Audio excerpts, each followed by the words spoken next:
cả đó ra khai báo một đã chắc đây tồn tại đây những cái khảo phá cao trí bè mang nặng quá thành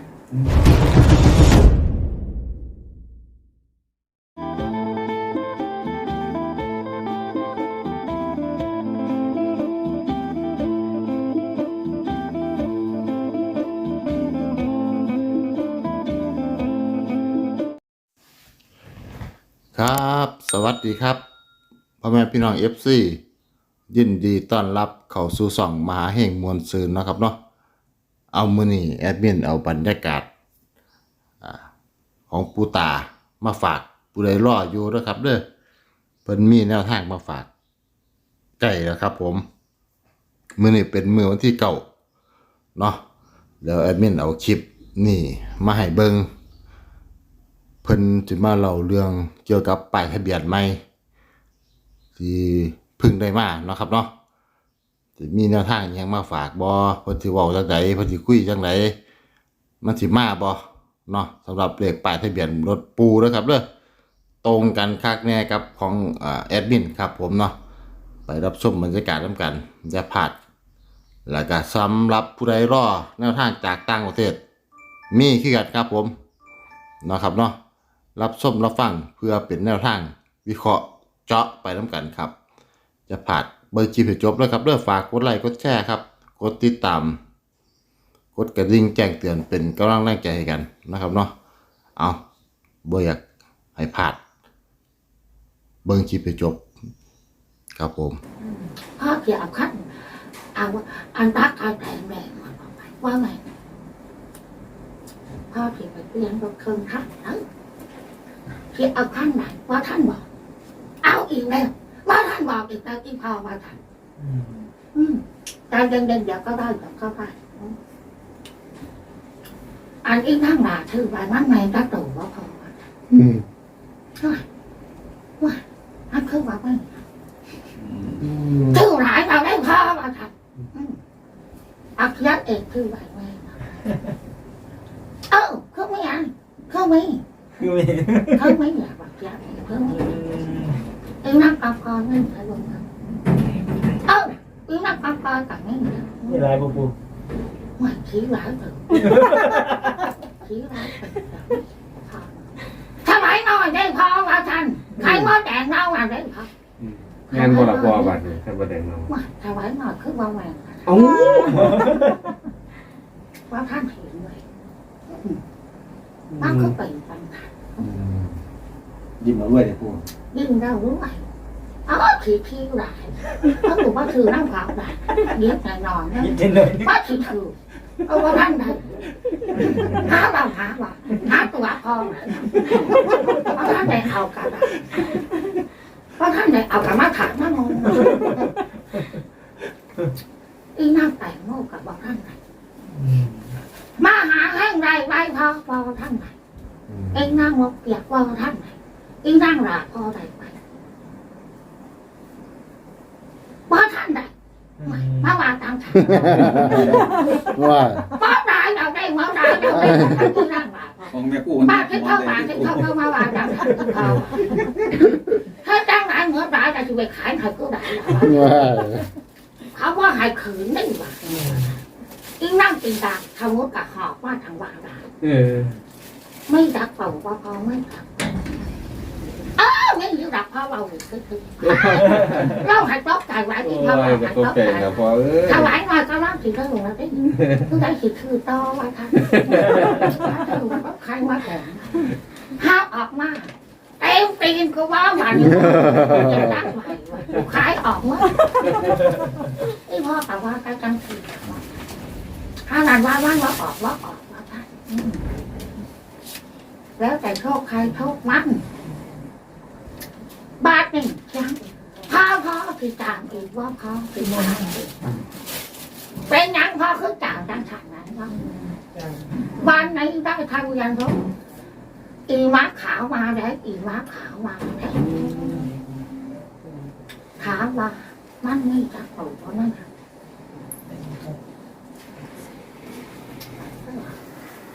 มันไม่จักปู่ว่าพ่อ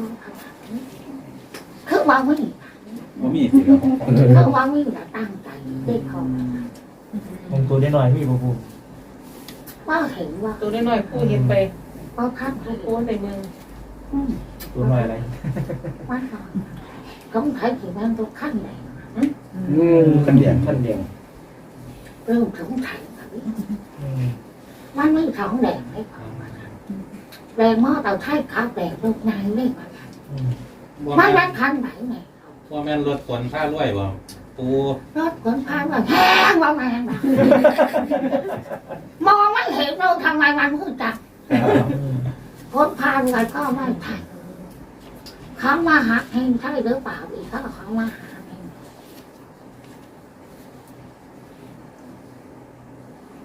mày luôn ต้องมาหาเฮงมีรุ่นนะครับเนาะ mày luôn ขั้นเก่าบ่ปู khăn mày là nó chứ tao hết nhãn khăn không mà khăn mày thật ไม่ไว้ที่ตัวเดียวกันล่ะปู khăn mày không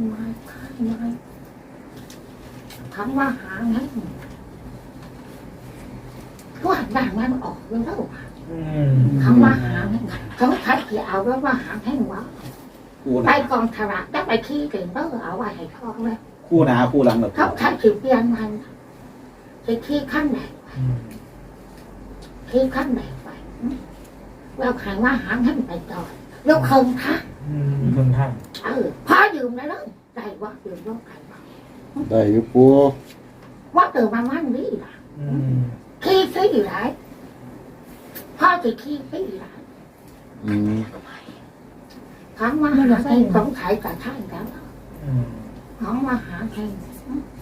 ถามว่ารถขั้นใหม่หรือขั้นเก่าค่ะขั้นใหม่ไอ้รถขั้นใหม่ต้องเป็นรถขั้นใหม่ 200-400ผู้ ที่รอฉันต้องหาที่ถามรอที่ถามรอเขาไม่ได้จากสายบ้านทำไมว่าที่ไหนเพื่อที่ห้องบ้านว่าของเราต้องเอาที่แล้วเอาที่แล้วได้แบบหารถได้แบบว่าคำว่าหาแท่ง ของพี่มหาเฮงคู่หนาคู่หลังคู่ ไม่บอกปล่อยให้งงแล้วแต่จะสงสัยกันเอง เก็บซี่สิมุ่งดิ ก่อนว่าหาแท่งนี่ค่ะนั่นคือว่าก่อนว่าหาแท่งว่าแม่ค่ะเปลี่ยนใหม่ค่ะก่อนว่า ครับผม ก่อนว่าพันวันละก่อนว่าพัน อืม ก่อนว่าพันพ่อจางพ่อได้พ่อจางพ่อได้พ่อ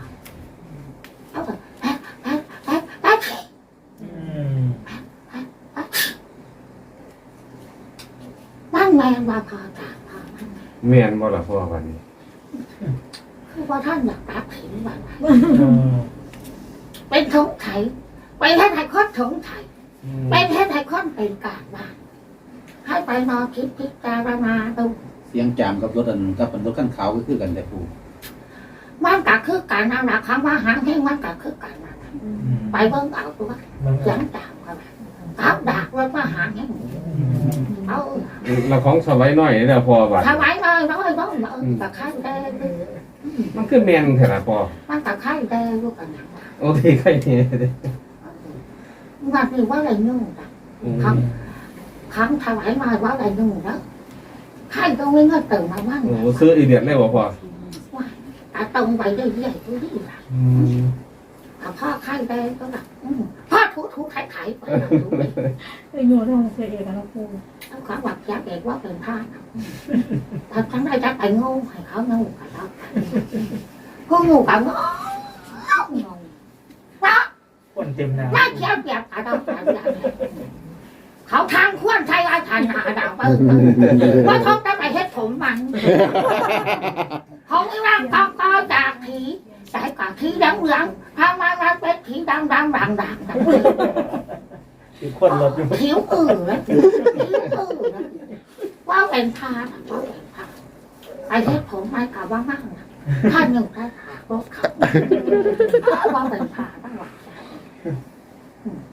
จังเลยว่าอยากว่าขับเนาะคือเราจังแล้วว่าอยากว่าจังแล้ว ผู้ก็ว่าสิร้องทีผู้ ว่าถึงแล้วคือว่าขวัญขับ นี่ตื่นผู้หนุ่มเนาะป้านี่ตื่นผู้หนุ่มใช่กันนั้นว่าเขาว่าแต่ว่ามันอื่นป่ะว่าอย่างมันอื่นพัก ครับ ว่าอย่างมันอื่นถามว่าพ่อที่ไปไถว่า เที่ยวพ่อปูเลย ว่าที่ไปอยู่เลยที่ขี้ก็จักขั้นที่เรียกขั้นขี้กันเพิ่มกันเนาะขี้ขั้นไหนเนาะมันอื่นวัดขี้เอาบีขี้ปิดที่ขี้ไปหาเที่ยวต่างประเทศ มันอย่างละเอียดในบัดนี้ ต้องเอารถดีๆจากน้องรถขี่ได้ว่าไหวรถบอกยายเก็บแต่ที่เป็นนุ่งออกไปขนาดเนาะไม่ผ่านแต่ว่าถามว่ารถถวายมาแต่พ่อเอาไปได้หรือพ่อเอาไปได้ เอาบุญแกให้เลยพ่อ พ่อเอาไปได้ว่าตายข้างได้ทุกทั้งใช้จะได้อยู่นะทั้งใช้จะได้ทุก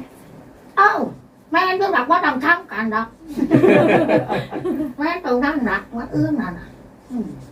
ไปรู้เลย ตัวนี้แต่พ่อสบาย 9584 เราหาแต่ที่บอกว่า นั่นล่ะ เอาทุกหันตามว่ามือว่าเป็นว่าต้องถอดอีก จามพ่อกับแม่นเนี่ยนะ ได้ใช่แม่น้องพี่น้อง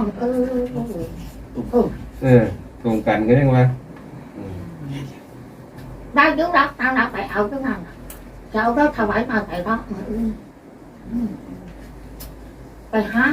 กินขวดคุดกี โอ้ พ่อปูอี ของแสบเนาะพ่อ ไป เนาะ หากินขวดคุดกีไปหากินขวดบักโลก มีแต่ของ อาหาร แสบ บ้านไปหากินบักเล็กแม่ถามว่าไม่ของหวานเลยท่านพ่อ ของหวาน ถ้าหวานมันว่าท่านไม่บักข้าวเมาเคยกินว่าบักข้าวเมาเขาบอกบักข้าวเมานั่นแหละบักเล็กแม่ของหวานอาหารอีฐานบ้านทุกเขาในปลาตั้งใจกินบักวินแล้วแค่เดียวตายปาดกับปาดว่าท่านนะปาดเอาไปจำครับคือว่ามันอะไรต่ออีกแล้วเห็นไหมเห็นบักวินได้เยอะได้เยอะแบบบ้านต้องไปตามบ้านคิดหกข้อที่หายเยอะแบบบ้านคิดหกกันนะแล้วไปคิดนะ ที่พ่อหลอกอยู่ ผู้ใดกำมิตาผู้ทุกผู้ใดกำมิตาผู้หนักน้ำข้อวิธีเก่านะถามว่าหนักข้อวิธีเก่านะข้อวิธีเก่ามันติดสูญหายจังมันหนักแล้วเนาะเป็นทุกข์ให้จังไหนชีวิตชีวะขั้นแม่ข้อวิธีเก่ามันติดไข้ว่าละท้องว่าแม่แต่ถามว่าข้อวิธีของวัดถีพานทุกความพิจารณาถ้าข้อวิธีของรอดตายหมดพี่รอดตายรอดตายข้อที่หกนะข้อวิธีหกนะมันเดียวทั้งทึ่งคือมันเดียวทั้งตาข้อวิธีหกสงสัยอยู่ข้างทึ่งเอาตัวไหนใครพอเอาตัวไหนใครทั้งเอาตัวไหนข้อวิธีหกทำให้นะพอต่างทึ่งมันข้อวิธีมันไม่มียารักษาก็คือเนาะต้องเอาโควิดทีของตัวนาเอาตัวไหนใครพอเอาเลขที่ใครทำเป็นยังสมควรเขาควรเนาะเขาควรรู้ที่เขาเขาวิดทีของเอาเลขที่ไปข้างหน้าข้อวิจังหวะกาขามักเอาเลขที่ไปข้างหน้านั่นข้อวิดทีของว่ามันข้อวิดทีเอาข้อวิดทีเอาลำบากหลายผู้ใดขัดเราทั้งหมดเนาะเป็นกาวเป็นเม่นหาดูหาตื่นว้าไม่วันที่16จังไรที่พอขายทอดโกรธทอดขายแล้วเด้อทำหมื่นมากแล้วได้พอใครเห็นท่านตาได้ขนาดว่าใดว่าถึงทุกขาขยับกินยับข้างมาทำงานหากมาทำเพิ่ง ข้อจากกินจากข้านข้อจากขอบุญบารมีอีกข้อพ่อเลยขังได้แก่พอพิจารณาแล้วปั้นทิ้งทิ้งพบให้ไปเอาเรื่องไถว่าพ่อเอาเรื่องไกลๆนี่รักว่ามีแล้วว่าแต่หางานด้วยthống thấy cả ta thống thấy cả ta tháp thốn ngõ đâu đấyพ่อแต่tháp thốn ngõแตกว่าว่าที่ไปtháp thốn nàoว่าอายุมันเก่าเอ้าบ้านได้ที่อายุมันเก่าหาพื้นที่มาขาวอายุมันเก่ารถแดงอายุมันเก่ารถขาวเป็นหนังคืออะไรจังไงเพราะว่ามันถึงเวลาต้องเปลี่ยนท่านว่าเปลี่ยนนั้นว่าท่านท่านที่คิดผมรู้จักว่ามันจะไม่ทันวันที่คิดผมนะพอพิจารณาเราพิจารณาทำก่อนตัดสินใจนั่นแหละพิจารณาเบิ่งได้ถูกแล้วได้เจ้าดอกใจเด่นใจเด่นพอไม่คงทุกถ่ายว่าไม่คงทุกถ่ายไม่ใช่แต่ทางตรงจริงต้องไปเลยได้คือได้เสียคือเสียว่าค่ะไม่มีอ้อมเขาได้คือว่าที่นั่งก็หลบหลัดหัวเลยถ้าเสียเอาโตได้กว่าจับเมื่อซื้อตู่เลยโตนั่นก็เสียดายขั้นว่าเอาโตนี่ขั้นคิดหนักอะไรคิดเป็นการว่านวันละหนึ่งหน้ากระดาษ เราคิดไว้งั้นนะว่าแบบกู เราคิดไปนะพี่ต้องมาคิดหลายตัวเนาะอันว่าอะไรคิดตัวเดียว โตฟันเลยกู เราฝันว่าท่านไหม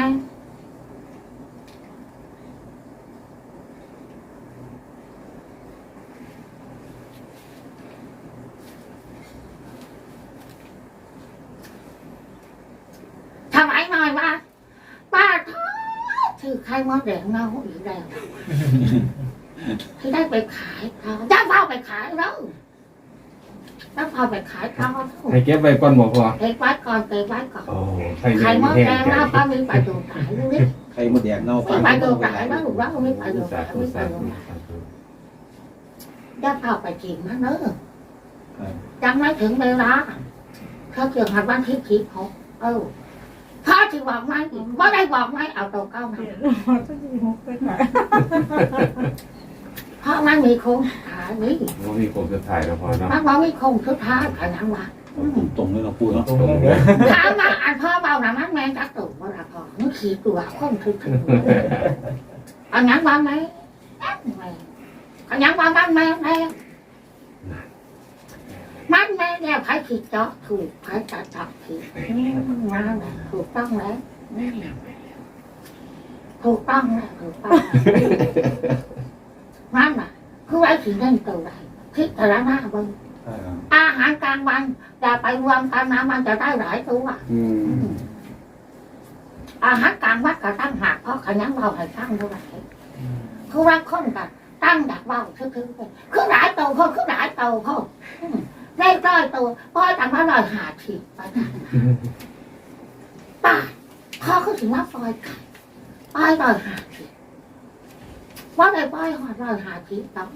เรียกต่อยตัวหาเบาหาปากพวกเบากับปากปลาแดกเขาเอื้นปากปลาแดกทำไมเขาปากปลาแดกเพื่อหนังพอปากเป็นมันปากมันก็ปากเป็นหาเบาเรียกร้อยตัวว่าพอปล่อย150ว่าพอปล่อย150เงินว่าเท่าไหร่ แม่ครับ เป็นตังค์เงินดูนิดหนึ่งว่าพอปล่อย150คือเสียมันขาดใจโคตรค่ะว่าให้ทำอะไรหนังหายมันได้150ก็เป็นนะได้100ตัวนั่นนะแม่เนาะ ครับ หายมันขาดใจกูว่าจ้ะหายมันแรงมัดทัวร์ท่าไปเนี่ยป้ายทับหายป้าย150ครับเพราะนั้นเอง150ได้พอวันหมายป้ายเลย150ตกจริงๆไม่ปัญหามาเลข100ตัวปล่อย150 ใครมีปัญหายกมือขึ้นถ้าไม่มีจัดไป จัดไป ไม่ต้องมีปัญหาไม่ต้องอ้อมเขาอยากมาดีหลายเห็นปะตาชิดใจขั้นที่แล้วให้มันขาดใจไปแล้วเว้ยร้อยตัวว่าพอปล่อยก่อนหายอยากว่าดีไรทุกน้ำหนาบ่หวานทุกคืนบ่หวานปล่อยให้มันแรงมันทัวแล้วร้อยหาผิดไปแล้วให้มันถือใจคู่ว่าทำจ้ะให้มันแรงมันทัวแม่เนาะที่ว่าได้ทงไถดูนั่นแหละเฮ็ดให้มันเกินไปแล้วเว้ยร้อยตัวปล่อยร้อยหาผิดไปแล้วให้มันแรงมันทัวเราเล่นบ้านเลขที่ละพอนั่นแต่บอกว่านั่งครับไปครับมาđãเปิดไปอย่าทงไถอีกงานนะ กลับไปอย่างมา อย่ามาแต่ว่าทางการเดี๋ยวนี้ เข้าไป เงินอยู่ในกระเป๋าแปะแอบแม่เดี๋ยวเขาจกไว้หมดแล้วขณะนี้ข้าพระเจ้าได้ถือไว้หมดแล้วคัดให้เนาะเจ้ามือไม่รู้ว่าจะกันตัวไหนเพราะว่าได้100 ตัวปูตาปล่อยไป150 ตัวคักใจว่ะคักใจคักในหนังว่ะมางั้นเล่าเราที่ข้าวหลานมันคืออย่างไรเริ่มได้ที่เราได้เริ่มได้ที่เราได้ว่ะคนเมามีแต่ว่าดีเลยคนเมามีแต่ว่าความเก่งไร ดี มาทางไปวะเมามาเลยว่าความเก่งบ่ได้กินไม่ได้ได้พูดของแท้ได้ว่ามันของปลอมนะโต๊ะคุ้มกับเราไม่เนี่ยเดี๋ยวไปตรวจพี่เพชรขาผ้ามัดเข่าค่ะเข่าแอบมัด จุแก้วผมดิปู กินข้าวใบไว้ทางแค่ร้านลูกร้านหาให้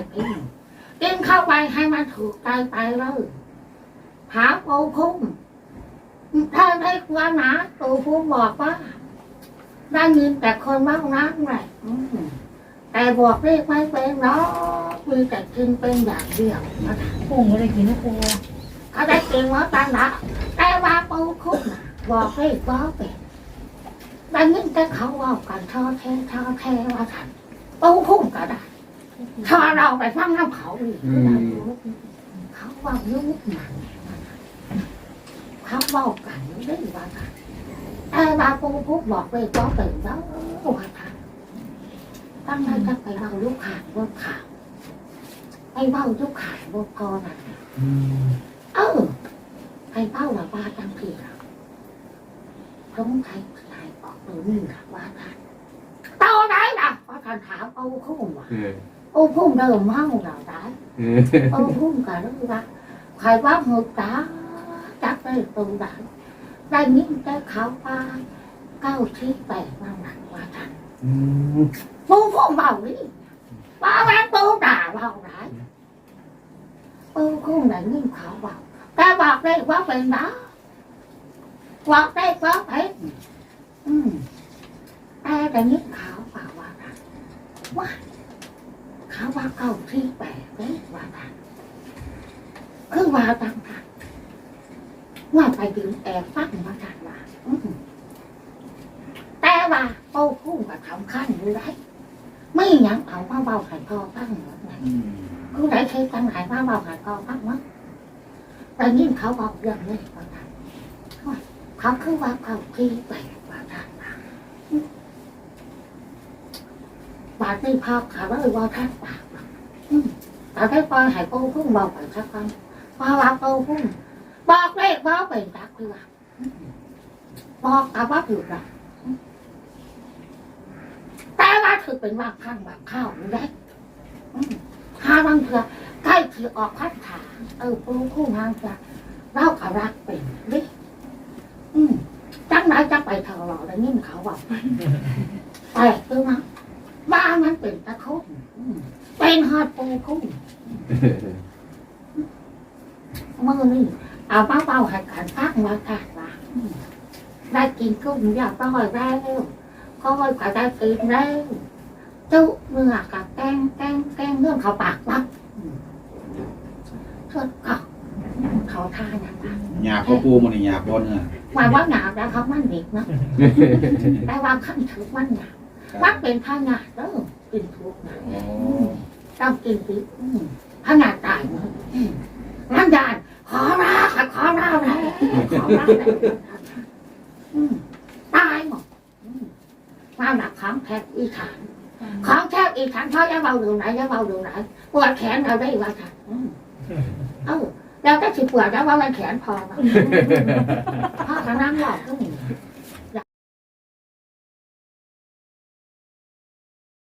อยากฟังกับฟังว่าอยากฟังกับนอนค่ะไม่มีปัญหาอะไรจัดให้ถักใจไว้เลยใครอยากฟังปูตาพูดว่าอะไรเมื่อมึงเมื่อคืนชั่วโมงละเท่าไหร่พ่อชั่วโมงละเท่าไหร่บอกไปเลย พี่คิดถอดปู ที่ทอดให้มันถักใจไอ้ว่านั่งฟังไว้ ชั่วโมงก็ได้ละปูวันนี้ ชั่วโมงละเท่าไหร่วันนี้ชั่วโมงละเท่าไหร่วันนี้ไม่ได้คิดราคาฟังฟรีแต่เมื่ออื่นต้องคิดราคาแล้วเมื่ออื่นดิที่คิดเป็นชั่วโมงเลยคือไรคิดจองกับจองแล้วมาหางทั้งมาจองกันมึง ครับ ชั่วโมงละ50 บาท 50 บาท 50 บาท ชั่วโมงละ50 บาทแล้วให้มาจองวันที่16จองได้ไหมพ่อวันที่16ก็พอคือติดภารกิจมาคิดจองได้หรือเปล่าวันที่16ว่าวันที่16ว่าตามวันมืออื่นว่าชั่วโมงละ50 ปู50มืออื่นว่างแล้วชั่วโมงละ50 บาทแต่วันที่16ว่าที่ได้ยืมรถเขาไปอีกรถจากของนี่เดี๋ยวนี้คือต้องเอาคำพูดยิงพอแล้วเป็นยังคือว่าอยากคิดของกับของการยังว่าเราบ้างตัวการยังว่าเราบ้างตัวคุณจักว่าเข้าว่าเราบ้างตัวก็ต้องเปลี่ยนรถสินะครับให้เสียรถจากของไปขี้หนักแต่ท่านทาขี้แต่ขี้ไหนท่านทาขี้ทักกันว่าขี้ไหนขี้ป้าขี้ไปหอดเครื่องข้างมาหาเงี้ยมาด่วนกูเรียกเขาว่าตัดมาเร็วตัดมาตัวไหนพอตัดขี้เรามาหาแห้งไปทางใดที่ป้าหูจักกับเราผู้ใดเป็นคู่ขันเห็นว่าแผนทอดแผน ผมจะกอดแฟนส่วน แผ ก่อน น มาพ ท อ อ กั ด น แผนลองดูสิมาได้แล้วล่ะฮะเอาจังสั้นนะจะเบาโดนไหนตรงนี้ให้ฟังสิให้มาอะไรคือราคา ครับผม หาไม่ส่งไม่หลักไม่ส่งไม่หวานทุกหูทุกคนแล้วหรือแล้วให้เจ้าชมหวานค่าอาหารการกินมื้ออื่นจะเริ่ม50 บาท 10 บาท50 บาทนะครับ นะครับเนาะเป็นหน้าทางนะครับสำหรับคลิปนี้สวัสดีครับ